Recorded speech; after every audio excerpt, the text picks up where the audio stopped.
आपने कभी सोचा है कि जिस इंसान के साथ आप 7 फेरे ले रहे हैं, वही इंसान आपकी ज़िंदगी की सबसे बड़ी भूल बन सकता है। यह है राजेश की सच्ची कहानी। एक ऐसा शख्स जो 2 शहरों में रहता था, 2 नामों से जाना जाता था और 2 औरतों का पति था। दोनों पत्नियां जिंदा थीं, दोनों इंतज़ार कर रही थीं, लेकिन एक दूसरे से बिल्कुल अनजान। इस कहानी में जानिए कैसे राजेश ने 2 शादियां की, कैसे उसने 2 घरों को संभाला, कैसे सच का पर्दाफाश हुआ, क्या सज़ा मिली और क्या हुआ दोनों औरतों का। अगर आप चैनल पर नए हैं तो चैनल को सब्सक्राइब कर दें और बेल आइकन दबाएं ताकि ऐसी और सच्ची कहानियाँ आप तक पहुँचती रहें। पहली पत्नी नीता एक छोटे शहर की साधारण लड़की थी। घर में 3 भाई बहन थे, पिता रिटायर्ड टीचर, माँ घरेलू। जब राजेश का रिश्ता आया तो सबको लगा ये लड़का सही है, अच्छी नौकरी, सभ्य परिवार है और बातचीत में भी बहुत समझदार है। शादी हो गई, लेकिन शादी के तीसरे दिन से ही राजेश ने कहना शुरू कर दिया, मेरा काम ऐसा है कि मुझे बाहर रहना पड़ता है, प्रोजेक्ट साइट पर जाना होता है, कभी 10 दिन कभी 15 दिन। नीता ने सोचा शायद यही जिंदगी है, पति मेहनत कर रहा है तो उसे समझना चाहिए। महीनों गुजर गए। राजेश महीने में सिर्फ 8-10 दिन घर आता। रात को फ़ोन ज़रूर करता, लेकिन बातें हमेशा जल्दी जल्दी में।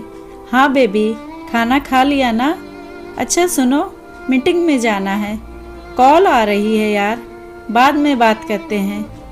नीता अकेले दिवाली मनाती, अकेले करवा चौथ रखती, अकेले सालगिरह याद करती, लेकिन कभी शिकायत नहीं करती, क्योंकि उसे बचपन से ही सिखाया गया था कि पति भगवान होता है, पति के लिए त्याग करना ही पत्नी का धर्म है। धीरे धीरे नीता की जिंदगी सिर्फ इंतज़ार बनकर रह गई। 3 साल बाद दूसरे शहर में राजेश ने खुद को रोहन शर्मा बताया। काव्या एक मीडिया कंपनी में काम करती थी, खुद के पैरों पर खड़ी, लेकिन दिल से बेहद मासूम। रोहन से उसकी मुलाकात एक कॉमन फ्रेंड की पार्टी में हुई। रोहन ने कहा, मैं अकेला हूँ, माँ बाप का एक्सीडेंट में देहांत हो गया है, कोई भाई बहन नहीं, बस मैं और मेरा काम। काव्या का दिल पिघल गया। उसे लगा यह शख्स टूटा हुआ है, इसे किसी की ज़रूरत है। 6 महीने की डेटिंग के बाद रोहन ने प्रपोज किया। काव्या राज़ी हो गई, लेकिन रोहन ने एक शर्त रखी, कोर्ट मैरिज करेंगे, मेरा कोई परिवार नहीं है तो बड़ी शादी का क्या फ़ायदा। काव्या मान गई। उसने सोचा प्यार सच्चा है तो रस्में क्या मायने रखती हैं। शादी हुई, सिंदूर भरा गया, फेरे लिए गए और राजेश ने एक बार फिर किसी की पूरी ज़िंदगी से खेल लिया। अब राजेश की ज़िंदगी पूरी तरह से दोहरी हो चुकी थी।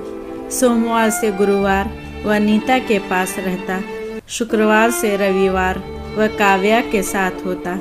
उसके पास 2 फ़ोन थे, 2 अलग अलग नंबर, 2 अलग अलग फेसबुक अकाउंट्स, 2 अलग अलग दोस्तों के सर्कल। जब नीता फ़ोन करती तो वह कहता, साइट पर नेटवर्क नहीं आता, इसलिए मैं खुद कॉल करूँगा। जब काव्या पूछती, तुम इतने दिन कहाँ रहते हो, तो जवाब मिलता, बेबी प्रोजेक्ट साइट पर, वहाँ बहुत काम होता है।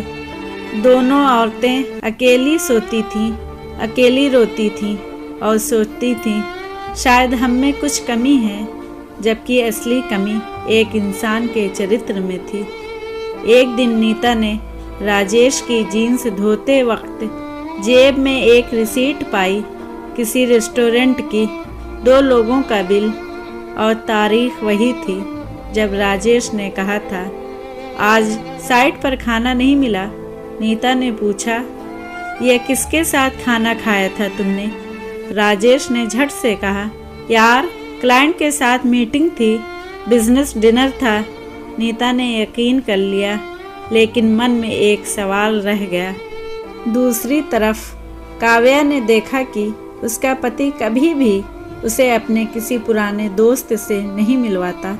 उसने रोहन से सवाल किया तो रोहन ने कहा, बेबी मेरे दोस्त सब अलग अलग शहरों में हैं और वैसे भी मुझे सोशलाइजिंग पसंद नहीं। काव्या ने भी चुप रह लिया, क्योंकि प्यार में हर सवाल जायज़ नहीं लगता। लेकिन दोनों औरतों के मन में धीरे धीरे शक के बीज पनप रहे थे। फिर एक दिन किस्मत ने खेल खेल दिया। राजेश की माँ को अचानक दिल का दौरा पड़ा।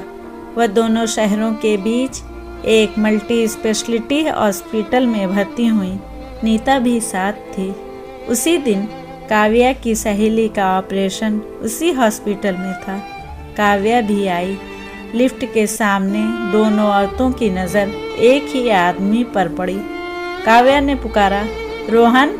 नीता का दिल धक से रुक गया। रोहन? ये तो राजेश है, मेरा पति। राजेश का चेहरा सफ़ेद पड़ गया। काव्या रोने लगी। तुम शादीशुदा हो? नीता चिल्लाई। शादीशुदा? ये मेरा पति है 5 सालों से। भीड़ इकट्ठी हो गई। लोग फुसफुसाने लगे। राजेश के पास कोई जवाब नहीं था, बस खामोशी और 2 टूटी हुई औरतें खड़ी थीं। नीता ने तलाक ले लिया। काव्या ने अपनी शादी को शून्य घोषित करवाया। राजेश को जेल हुई। आईपीसी धारा 494 के तहत विवाह का मामला दर्ज हुआ। लेकिन सज़ा से क्या फ़र्क पड़ता है? जो टूट गया वह कभी वापस नहीं आता। नीता का विश्वास टूट चुका था। काव्या का आत्मविश्वास खो चुका था।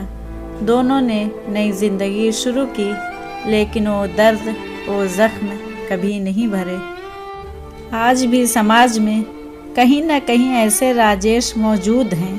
इसलिए याद रखिए, शादी से पहले सवाल पूछना गुनाह नहीं, ज़रूरत है। किसी पर आँख बंद करके भरोसा करना इश्क नहीं, नादानी है। अगर कुछ गलत लगे तो चुप मत रहिए। एक आदमी के झूठ ने 2 औरतों की पूरी दुनिया उजाड़ दी। अगर ये कहानी आपको पसंद आई तो लाइक करें, कमेंट में अपनी राय दें, चैनल को सब्सक्राइब करें और बेल आइकन दबाएं।